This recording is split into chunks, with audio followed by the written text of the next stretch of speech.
You didn't notice, did you? You didn't notice when you pretended to be asleep in the car just to have your mother carry you up to bed for the last time. You didn't notice when you ran to the door and yelled "Daddy's home" after work and he picked you up and spun you around for the last time. You didn't notice when the rain washed away your chalk drawings on the sidewalk and you never went back out there to color hopscotch again. You didn't notice that when you dried off after you danced in the rain and jumped in the puddles, you started caring about makeup and hair getting ruined and you never went back out. You didn't notice that you hung up those plastic play phones and never opened it again. You had a real one now and it was not a toy but an addiction. You didn't notice that you put on your shoes after playing in the ball pits and you never took them off again. You didn't notice when you ate ice cream for the last time without counting calories in your head. You didn't notice when you had your last fight with your sister about who got the passenger seat before you started arguing about who got to drive the car.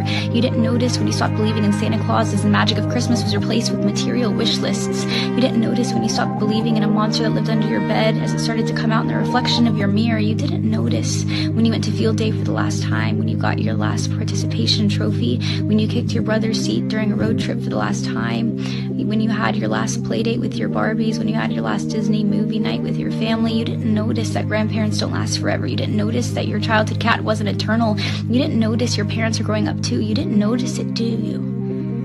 You didn't notice that you grew up, but you notice it now, don't you? You notice it every time you look in the mirror and you were shocked because your reflection doesn't look familiar. You look older, you look tired, you look like it's been centuries since you let your imagination run wild. You look like you don't even remember what it's like to be a child, and you notice that every time you look back at pictures and you notice how you were at the age that little you was always wishing for, and you notice how you never thought you would make it this far. Adulthood was as fantasy as the games you would play, but here you are, and you notice it now, don't you? The time goes by too fast.